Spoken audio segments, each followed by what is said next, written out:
Bismillahirrahmanirrahim. Assalamualaikum warahmatullahi wabarakatuh. Alhamdulillahi rabbil alamin.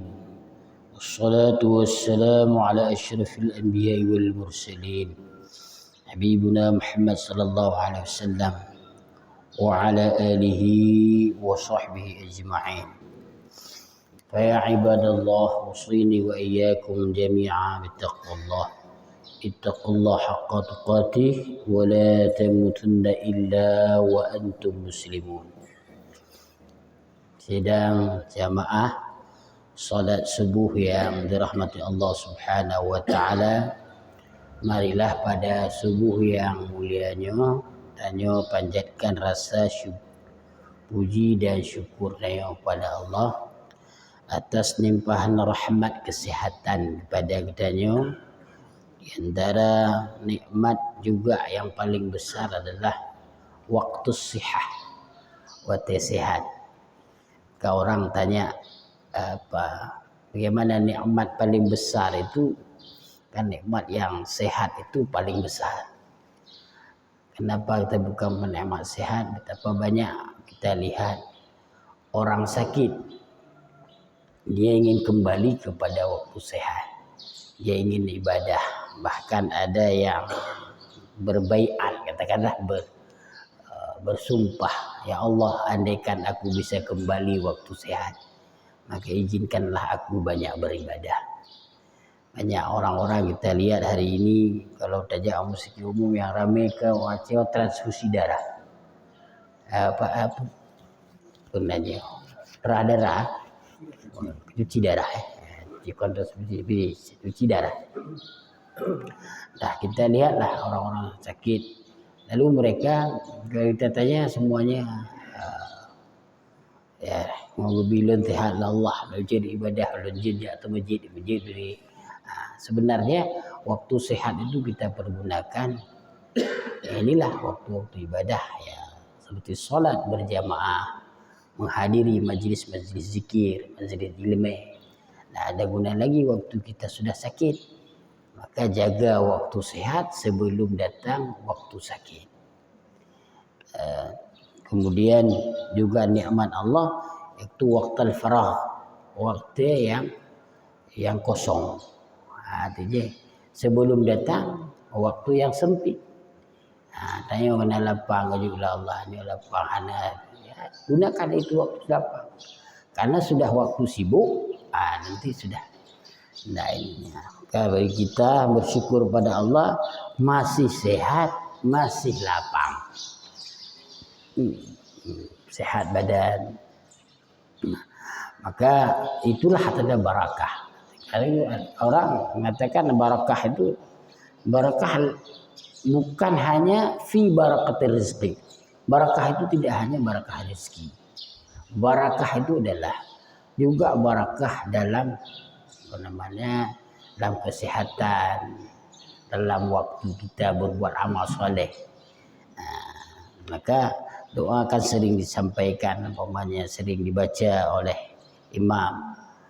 Kalau umpamanya di tempat-tempat takziah atau ya Allah makhtim ajalana bi husnil khatimah. Ya Allah, kalau Kau tutup usia kami, tutuplah dengan keadaan yang baik. Nah, kembali kita pada kitab kita akhlak ya. Kita akhlak. Kalau berbicara masalah ta'lim itu berbicara masalah akhlak. Akhlak murid dan akhlak guru. Wa yanbaghi li talibil ilmi an yahtariza 'anil akhlaqi dhamimah. Akhlak mazmumah, akhlak yang tercela. Kita lihat Rasulullah sallallahu alaihi wasallam itu, kalau kita lihat, maka Rasulullah sallallahu alaihi wasallam mengatakan innama bu'istu liutammima makarimal akhlak. Sesungguhnya aku diutuskan itu untuk menyempurnakan akhlak. Nah, lalu kita lihat lagi ada orang bertanya kepada Aisyah, kaifa khuluqun Rasulullah sallallahu alaihi wasallam? Maka Aisyah menjawab, khuluquhul Quran. Akhlak Rasulullah itu Al-Quran. Maka akhlak inilah karakter bangsa. Hari ini sering bahasa-bahasa ilmiah disebutkan karakter, memperbaiki karakter bangsa. Kalau akhlak orang sudah baik, sikap orang sudah baik, maka baiklah bangsa itu. Maka kita lihat umpamanya ya di negeri-negeri orang, kenapa orang buang sampah, ambil sampah nggak berani buang di tempat yang kira-kira ya dia buang, diambil sampah, kemudian buang cok sampah, ya boh dalam sampah. Akhlaknya sudah terpuji. Itu namanya dalam agama akhlak mahmudah, akhlak yang terpuji.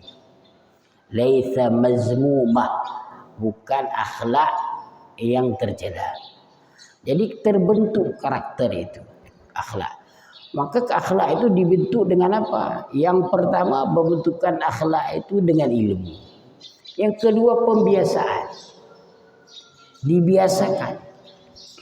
Tidak mungkin akhlak itu terbentuk tidak dibiasa. Dibiasakan dengan apa? Ini paling berat sebenarnya. Dengan uswah hasanah. Dengan memberi keteladanan. Mendidik anak tengok. Tak pegah anak bek pajuh bu bek jip i sambil dong. Sambil tak ada. Tidak istimewa. Yang istimewa kita selalu duduk waktu minum, anak melihat. Itu yang istimewa. Memberi contoh. Maka dikala Rasulullah mengatakan solat jamaah itu fardu ain, pemahaman ulama sebahagian ada yang mengatakan fardu kifayah dari Imam Syafi'i. Ya. Kalau tidak hadir satu orang pun berjamaah di nasah ini, satu kampung ini berdosa. Satu kampung. Nah, fardu kifayah, maknanya fardu kifayah ini berat. Nah, kenapa Rasulullah umpamanya? Dikala Rasulullah itu hampir membakar rumah-rumah para sahabat yang tidak hadir salat jamaah. Hampir saja kata Allah, aku suruh seorang menjadi imam, kemudian aku datang akan kubakar rumah-rumah yang ada di tempat-tempat masjid, dia tidak hadir salat di masjid. Keras Rasulullah sampaikan itu. Nah, apa pertanyaannya selanjutnya? Rasulullah sendiri yang datang menjadi imam dalam salat. Rasulullah sendiri jadi imam. Jadi ini memberi keteladanan. فإنها كلاب معنوية وقد قال رسول الله صلى الله عليه وسلم لا تدخل الملائكة بيتا فيه صورة أو كلب وإنما يتعلم الإنسان بواسطة الملك والأخلاق الذميمة تعرف في كتاب الأخلاق وكتابنا هذا لا يحتمل بيانها خصوصا عن التكبرين. Apa namanya? Fa innaha kilabun makna, secara maknawi diartikan kilab, anjing. Ya, apa namanya?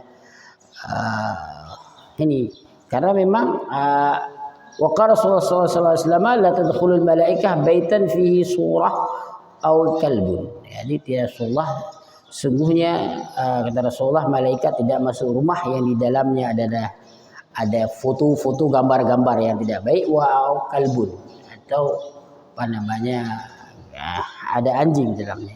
Karena kenapa? Wa inna ma yata'allamul insan bi wasaitil malak. Sesungguhnya orang belajar itu ngobrolnya sesungguhnya dia dengan wasilah malaikat. Nah, jadi inilah kemuliaan ya. Ini secara maknawi disebutkan apa namanya ilmu itu tidak dekat kalau akhlak orang tidak baik. Ilmunya pun tidak dekat. Maka seperti malaikat tidak akan masuk rumah, enggak masuk malaikat hang mau rumah yang dalamnya ada anjing di dalamnya. Itu malaikat dalam tafsir disebutkan bukan malaikat pembawa rahmah. Yang ada anjing dalamnya malaikat pembawa rahmah, bukan malaikat maut, malaikat pun tidak mau. Ini malaikat pembawa rahmah. Yang berfikir nanti udah berdarah ATM udah ke rumah atau anjing. Belerang anjing itu jadi hanya ada mau malaikat, tidak. Malaikat rahmah tidak mendatangkan rahmat kepada kita. Malaikat mau tak ada mau menurut tak deh. Nah kemudian, maka seperti ini, maka manusia orang yang belajar itu seorang sananya dia mendapatkan ilmu dengan wasilah malaikat. Maka coba lihat. Sepintar apapun orang, dikala dia belajar, kemudian dia hafal Quran, kita hafal Quran, hafiz. Lalu kita melihat sesuatu yang tidak baik, dha'at minna, hilang daripada kita ini itu. Pula yang hafiz, sangat dijaga pandangan matanya, belum hatinya. Kita sekarang untuk menjaga mata mentong itu tak. Menjaga mata aja boleh susah. Jangan apalagi menjaga hati, itu sudah berat sekali. Maka para al-anbiya itu menjaga hatinya supaya tidak ada hatinya tidak mengingat Allah. Yang susah, yang berat. Tapi kita jaga yang anggota badan yang tampak saja, itu juga susah. Di dalam salat saja. Di dalam salat sebagus-bagusnya orang salat sebetulnya orang mampu membaca doa salat dengan sempurna lalu memahami maknanya sehingga tertancap dalam hati sebagus-bagusnya orang salat. Orang yang paham maknanya yang juga umpamanya ilmu pemakna kemudian bagus bacaannya belum juga tertancap dalam hatinya. Maka hidup ini menjaga hati yang paling susah. Maka doa Nabi kan ya muqallibal qulub tsabbit imanana ala dinik. Ada doa Nabi. Hai yang membolak-balik itu Allah, yang membolak-balik mata hati manusia. Sabbit imanana, teguhkan iman kami ala dinik, agamamu. Nah kemudian waqila al-ilmu harbun lil muta'ali kasayli harbun lil makanil ali. Ilmu itu musuh.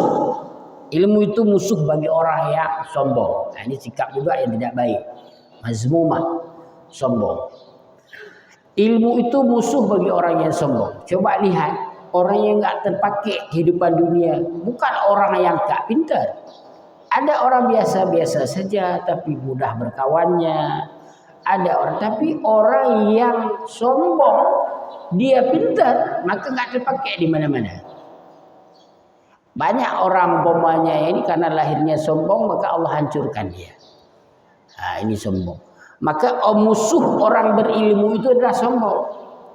Kalau ada orang berilmu na ilme kemudian sombong dia mengatakan dirinya lebih baik, sesungguhnya dia itu orang paling bodoh. Kalau ada dia merasa dirinya paling baik, maka dia sudah bersombong diri, menyombongkan diri. Saya melihat umpamanya ulama-ulama itu, saya menyaksikan umpamanya dia ada ulama-ulama yang besar umpamanya di Timur Tengah maupun itu dikala umpamanya orang datang dengan anak-anak kecil dia ngomong dia biasa. Berapa mana mikro? Belajar hidup, memberikan contoh pada anak itu menghargai. Nah kadang-kadang ada yang ngomong betul-betul kita tidur ini. Tapi ulama itu memberi contoh. Bahkan saya melihat ini di Salaman orang tua ini menyium cium tangan anak yang kecil ini. Kenapa kok ada cium tangan anak kecil?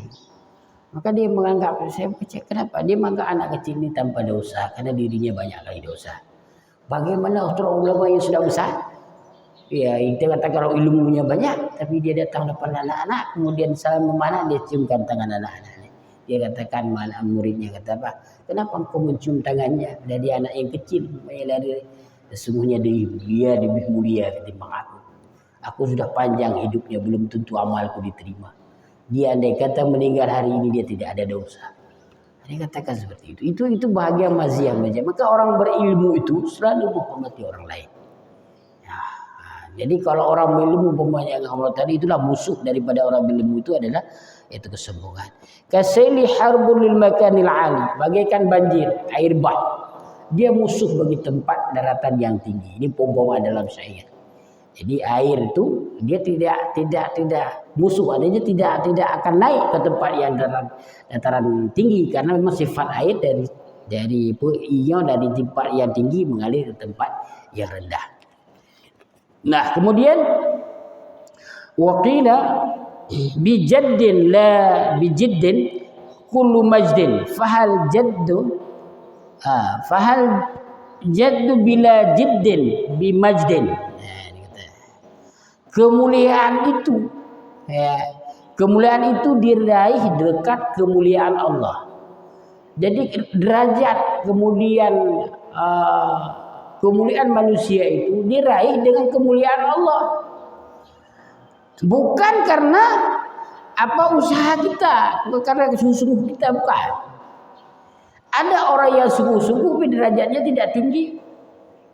Jadi kemuliaan itu didapatkan dengan kemuliaan Allah. Fahal jaddu bila jiddin bimajdin, apakah kita akan mendapat derajat yang tinggi? Artinya banyak orang-orang yang tidak mendapat usaha, bukan karena usahanya, bila jiddin bimajdin, untuk mendapatkan ini bukan dengan sungguh-sungguh. Ada juga umpamanya bukan karena usaha kita mendapatkan kemuliaan, kedudukan. Maka di akhir syair ini, fakam min abdin yaqumu maqama hurrin, betapa banyak hamba yang yaqum, dia berdiri di tempat orang yang dia berkedudukan, di tempat orang yang merdeka. Wa kam hurrin yaqumu maqama abdin, betapa banyak orang yang merdeka makamnya, tempatnya di tempat hamba sahaya. Ini makna paling ya. Betapa banyak orang yang hamba sahaya tapi kedudukannya itu Allah muliakan. Berapa orang yang Allah bisa membolak-balik. Betapa banyak orang tidak berilmu, kemudian Allah angkat derajatnya, dia menjadi kedudukan yang tinggi. Yang orang yang di tempat orang yang merdeka. Tapi betapa banyak orang yang merdeka Allah tempatkan di tempat hamba sahaya. Betapa banyak kalau orang yang tidak bersyukur dengan ilmu yang dia peroleh, dengan bersyukur dengan rahmat Allah, apalagi orang yang sombong padahal dia punya potensi yang luar biasa, kemudian Allah turunkan derajatnya di tempat hamba sahaya. Betapa banyak orang yang bodoh tidak tahu apa-apa, Allah muliakan derajatnya di tempat yang paling tinggi. Contoh sederhana. Ini dari saya, interpretasi dari saya, tafsiran dari saya. Ibu kemarin saya mendatangkan di medsos masalah Gus Miftah. Wallahu alam dia sengaja atau tidak dia sengaja. Dia ingin kita tahu yang seseorang dimuliakan oleh manusia belum tentu mulia di sisi Allah. Coba lihat, dengan satu perkataan Allah jatuhkan derajatnya. Dengan satu perkataan dia hina manusia karena membawa teh itu. Wallahu alam Allah angkat derajat. Tapi yang kita zahir, yang kita lihat, Allah angkat derajat tukang teh ini dengan satu perkataan dia. Allah angkat derajat tukang teh. Bahkan dia ada yang orang kasih bawa umrah, ada kasih uang ratusan juta, kemudian banyak sekali diangkat dengan satu perkataan.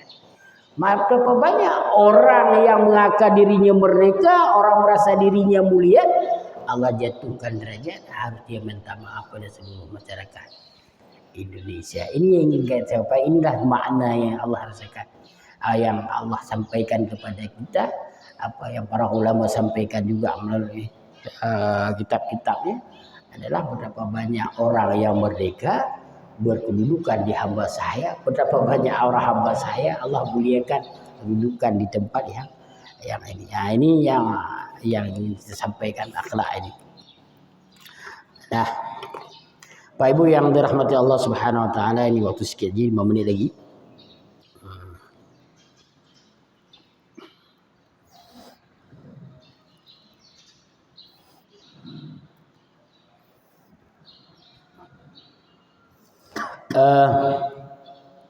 Ini sudah masuk ke fidji wa muwadhabah wal himmah, tentang sungguh-sungguh dan kontinuitas dan cita-cita. Thumma labudda min al-jiddi wal muwadhabah wal mulazamah li talibil ilmi wa ilayhi isyarah fil Qur'anil Karim.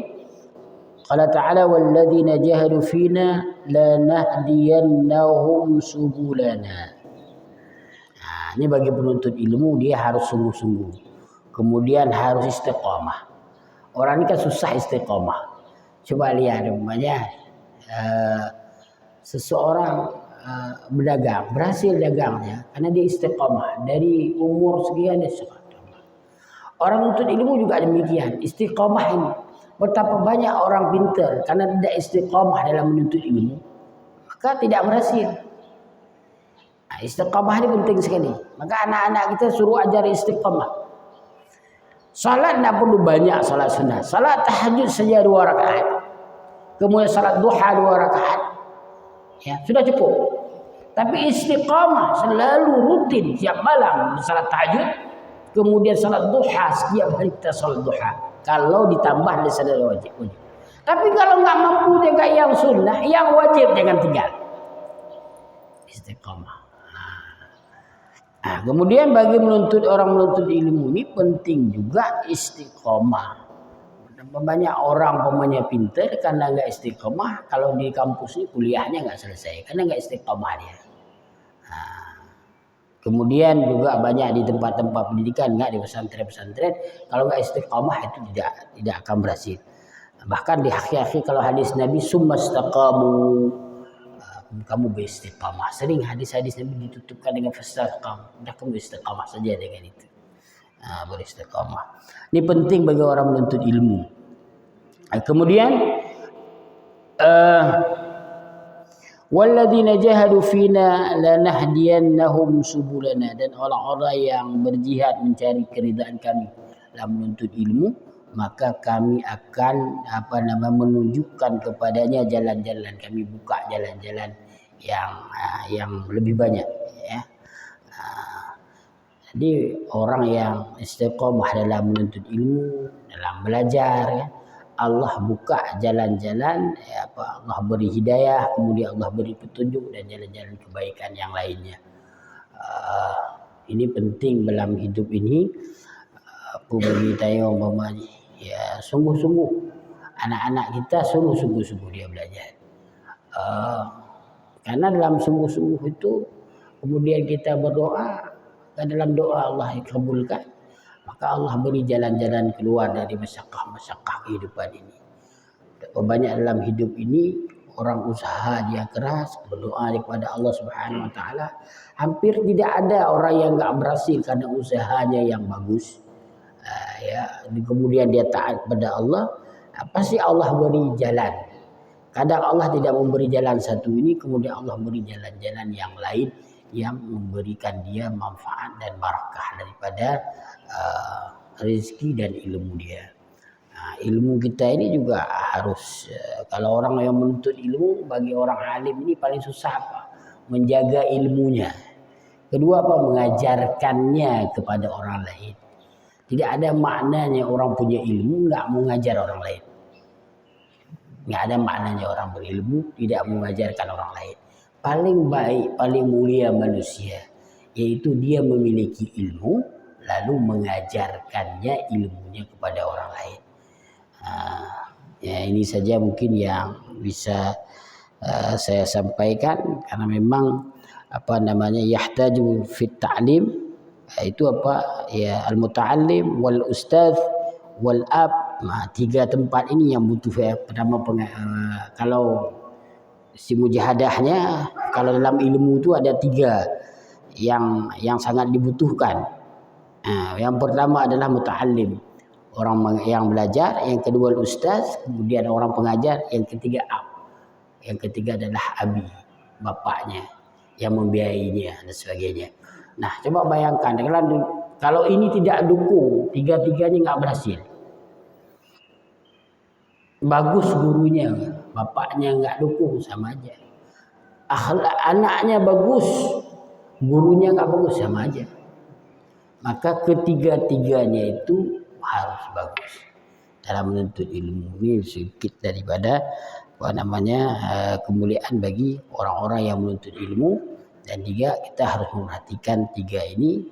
Betapa banyak orang di sekolah-sekolah umpamanya nggak berhasil pendidikan anak itu, kadang-kadang ayahnya tidak mendukung, kadang-kadang gurunya, kadang-kadang bisa juga anaknya dan sebagainya. Terima kasih atas perhatiannya.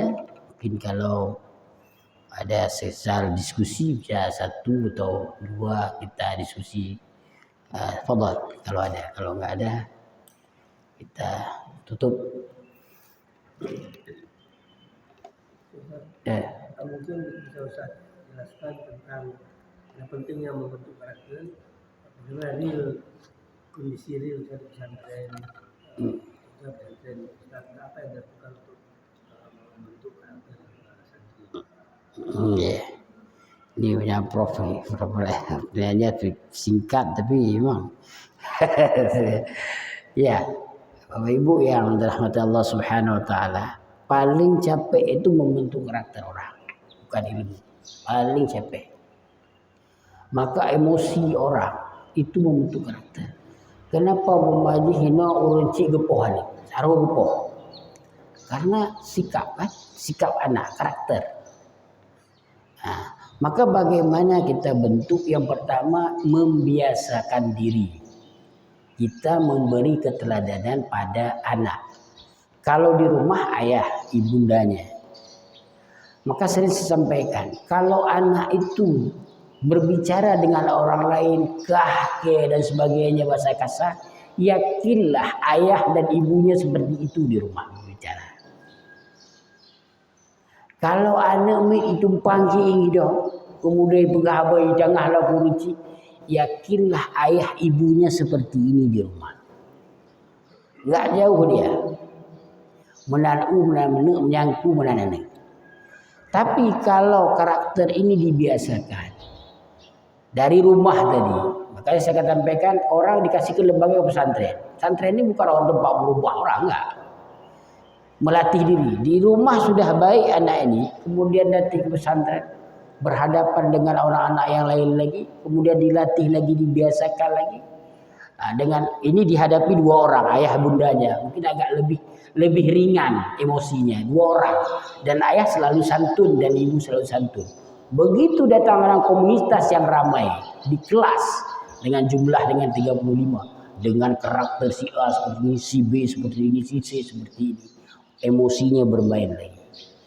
Maka yang paling penting seorang guru memberi teladan di kelas.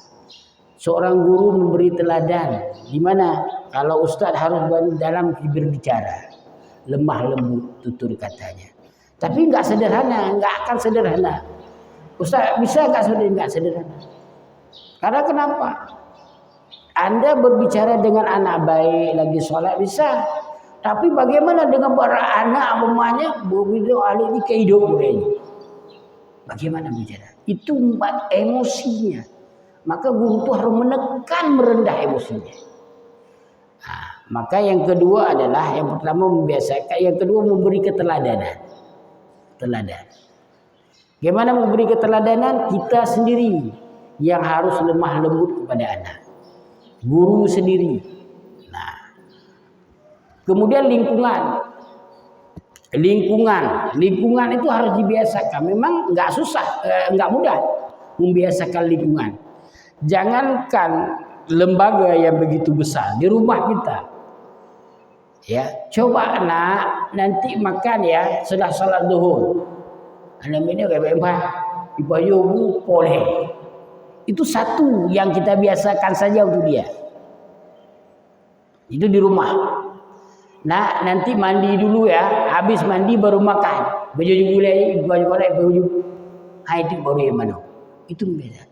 Tapi yang paling baik bagaimana? Ayahnya mandi dulu, udah rapi, kemudian datang ke tempat ini, kemudian beri contoh. Anaknya datang ke rumah.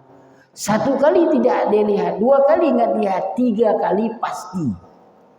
Pasti dia ikuti. Dia mandi dulu, kemudian baru makan. Contoh-contoh kecil dan sederhana.